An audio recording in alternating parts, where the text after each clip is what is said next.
ಆತ್ಮೀಯ ಸ್ನೇಹಿತರೆ ನಮಸ್ತೆ, ವೆಲ್ಕಮ್ ಟು ಚೈತನ್ಯ ಕರಿಯರ್ ಅಕಾಡೆಮಿಯ ಯೂಟ್ಯೂಬ್ ಚಾನಲ್. ಸ್ನೇಹಿತರೆ, ಈ ವರ್ಷದ ಕೆಸೆಟ್ ಪರೀಕ್ಷೆಗೆ ಸಂಬಂಧಪಟ್ಟ ಹಾಗೆ ಕರ್ನಾಟಕ ಪರೀಕ್ಷಾ ಪ್ರಾಧಿಕಾರ KE ಒಂದು ಅಂತಿಮವಾದಂತಹ ಪರೀಕ್ಷಾ ವೇಳಾಪಟ್ಟಿಯನ್ನು ಪ್ರಕಟ ಮಾಡಿರುವಂಥದ್ದು. ಸೊ ನಮ್ಮಲ್ಲಿ ಒಂದಷ್ಟು ಜನ ಕೆಸೆಟ್ ಅಭ್ಯರ್ಥಿಗಳಿಗೆ ಕೆಸೆಟ್ ಪರೀಕ್ಷಾ ದಿನಾಂಕದ ಬಗ್ಗೆ ಒಂದಷ್ಟು ಗೊಂದಲಗಳಿತ್ತು. ಈ ಬಾರಿ ಏನಾದರೂ ಕೆಸೆಟ್ ಪರೀಕ್ಷೆ ಮುಂದೂಡಿಕೆ ಆಗ್ಬೋದಾ, ಪೋಸ್ಟ್ಪೋನ್ ಆಗ್ಬೋದಾ ಅಂತೇಳಿ. ಸೊ ಅವತ್ತು ಬೇರೆ ಬೇರೆ ಗೌರ್ಮೆಂಟ್ ಎಕ್ಸಾಮ್ಸ್ಗಳು ಇದೆ ಅಂತ ಹೇಳ್ತಾರೆ. ಹಾಗಾಗಿ ನಮ್ಮ ಕೆಸೆಟ್ ಪರೀಕ್ಷೆ ಕೂಡ ಮುಂದೂಡಿಕೆ ಆಗ್ಬೋದು ಅಂತೇಳಿ. ಕಳೆದ ಬಾರಿ ಕೆಸೆಟ್ ಪರೀಕ್ಷೆ ಒಟ್ಟು 3 ಬಾರಿ ಮುಂದೂಡಿಕೆಯಾಗಿ ಈ ವರ್ಷದ ಆರಂಭದಲ್ಲಿ ಅಂದರೆ ಜನವರಿ ತಿಂಗಳಲ್ಲಿ ನಡೆದಿತ್ತು. ಸೊ ಹಾಗಾಗಿ ಇದಕ್ಕೆ ಸಂಬಂಧಪಟ್ಟ ಹಾಗೆ ಇದೀಗ ಕರ್ನಾಟಕ ಪರೀಕ್ಷಾ ಪ್ರಾಧಿಕಾರ ಒಂದು ಪರಿಷ್ಕೃತ ಅಂತಿಮ ವೇಳಾಪಟ್ಟಿಯನ್ನು ಪ್ರಕಟ ಮಾಡಿರುವಂಥದ್ದು. ಸೊ ನೀವಿಲ್ಲಿ ಕಾಣ್ತಾ ಇರ್ಬೋದು. ಸೊ ಇದು 12 ನವೆಂಬರ್ 2024 ಒಂದು ರಿಲೀಸ್ ಆದಂಥ ಒಂದು ಫೈನಲ್ ಟೈಮ್ ಟೇಬಲ್.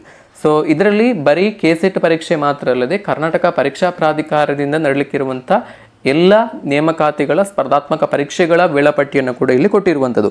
ಸೊ ಇಲ್ಲಿ ನೋಡಿ, ನಂಬರ್ 1 ಕಾಲೇಜು ಶಿಕ್ಷಣ ಇಲಾಖೆಯ ಕಡೆಯಿಂದ ನಡೆಯುತ್ತಿರುವಂಥ ಕೆಸೆಟ್ ಪರೀಕ್ಷೆ. ಸೊ ಇಲ್ಲಿ ನೋಡಿ, ಕೆಸೆಟ್ ಪರೀಕ್ಷೆ ಈ ಹಿಂದೆ ನೋಟಿಫಿಕೇಷನಲ್ಲಿ ಹೇಳಿರುವ ಪ್ರಕಾರನೇ ಅಂದರೆ 24 ನವೆಂಬರ್ 2024 ಭಾನುವಾರದಂದು ನಡೆಯಲಿಕ್ಕಿದೆ. ಹಾಗಾಗಿ ಕೆಸೆಟ್ ಪರೀಕ್ಷೆಯ ಈ ಪರೀಕ್ಷಾ ದಿನಾಂಕದಲ್ಲಿ ಯಾವುದೇ ರೀತಿಯ ಬದಲಾವಣೆಗಳು ಇರೋದಿಲ್ಲ. ಹಾಗೆಯೇ ಸಮಯವನ್ನು ಕೊಟ್ಟಿದ್ದಾರೆ. ಬೆಳಿಗ್ಗೆ 10 ಗಂಟೆಯಿಂದ ಮಧ್ಯಾಹ್ನ 1 ಗಂಟೆ ತನಕ ನಿಮಗೆ ಪರೀಕ್ಷೆ ನಡೆಯಲಿಕ್ಕಿದೆ. ಪೇಪರ್ 1 ಆ್ಯಂಡ್ ಪೇಪರ್ 2, ಪತ್ರಿಕೆ 1 ಮತ್ತು ಪತ್ರಿಕೆ 2. ಸೊ ಕಂಟಿನ್ಯೂಸ್ ಆಗಿ ನಡೀತದೆ. ಸೊ ಇಲ್ಲಿ ಒಂದು ನೀವು ಗಮನಿಸಬೇಕಾಗಿರುವಂಥದ್ದು, ಸೊ ಕಳೆದ ಬಾರಿಯ ಕೆಸೆಟ್ ಪರೀಕ್ಷೆ ಮತ್ತು ಈ ಹಿಂದೆ ನಡೆದಂತಹ ಕೆಸೆಟ್ ಪರೀಕ್ಷೆಯಲ್ಲಿ ಹೇಗಿತ್ತು ಅಂತ ಹೇಳಿದ್ರೆ, ಸೊ ನಿಮಗೆ ಕೆಸೆಟ್ ಪರೀಕ್ಷೆಯಲ್ಲಿ 2 ಪತ್ರಿಕೆಗಳು ಇರ್ತದೆ, ಪೇಪರ್ 1 ಆ್ಯಂಡ್ ಪೇಪರ್ 2. ಪೇಪರ್ 1 ಎಲ್ಲರೂ ಕೂಡ ಕಾಮನ್ ಆಗಿರುವಂಥದ್ದು. ಸೊ ಇಲ್ಲಿ ಪೇಪರ್ 1 ಆದ ನಂತರ ಪೇಪರ್ 1ಗೆ 1 ಗಂಟೆಯ ಟೈಮ್ ಡ್ಯೂರೇಷನ್ ಇದೆ. ಅದು ಆದ ನಂತರ ನಿಮಗೆ 1 ಗಂಟೆ ಗ್ಯಾಪ್ ಸಿಗ್ತದೆ. ಸೊ ಅದಾದ ನಂತರ ನಿಮ್ಮ ಪೇಪರ್ 2 ಸ್ಟಾರ್ಟ್ ಆಗ್ತದೆ, ಪೇಪರ್ 2 ಎಕ್ಸಾಮ್ ಸ್ಟಾರ್ಟ್ ಆಗ್ತದೆ. ಸೊ ಈ ಥರ ನಡೀತಾ ಇತ್ತು. ಸೊ ಈ ಬಾರಿ ಏನು ಮಾಡಿದ್ದಾರೆ ಅಂತ ಹೇಳಿದ್ರೆ, ಈ ಬಾರಿ ಕಂಟಿನ್ಯೂಸ್ ಆಗಿ 10 ಗಂಟೆಯಿಂದ 1 ಗಂಟೆ ತನಕ, ಈ 3 ಗಂಟೆಯ ತನಕ ಕಂಟಿನ್ಯೂಸ್ ಆಗಿ ನಿಮಗೆ ಎಕ್ಸಾಮ್ ಇರ್ತದೆ.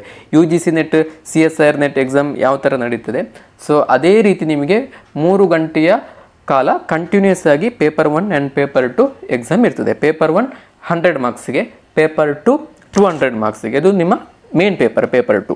ಸೊ ಹಾಗಾಗಿ ಈ ಥರ ಎಕ್ಸಾಮ್ ನಡೀತದೆ. ಹಾಗಾಗಿ ಪರೀಕ್ಷಾ ದಿನಾಂಕದ ಬಗ್ಗೆ ನೀವು ಯಾವುದೇ ಗೊಂದಲಗಳನ್ನು ಇಟ್ಕೊಳ್ಬೇಡಿ. ಸೊ ಇನ್ನೇನು ಒಂದು 10 ದಿವಸಗಳು ನಿಮಗೆ ಸಿಗ್ಬೋದು. ಸೊ ಈಗಾಗಲೇ ನೀವು ಏನು ಸ್ಟಡಿ ಮಾಡಿದ್ರಿ ಅದನ್ನು ರಿವಿಷನ್ ಮಾಡ್ಕೊಳ್ಬೇಕು. ಸೊ ಅದಕ್ಕೆ ರಿವಿಷನ್ಗೆ ಮಾತ್ರ ನಿಮಗೆ ಟೈಮ್ ಇರುವಂಥದ್ದು. ಸೊ ಯಾವುದೇ ಹೊಸ ವಿಷಯವನ್ನು ನಿಮಗೆ ಕಲೀಲಿಕ್ಕೆ ಟೈಮ್ ಇಲ್ಲ.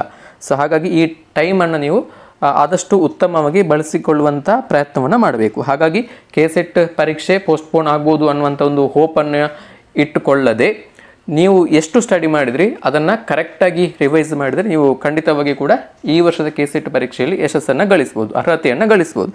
ಸೊ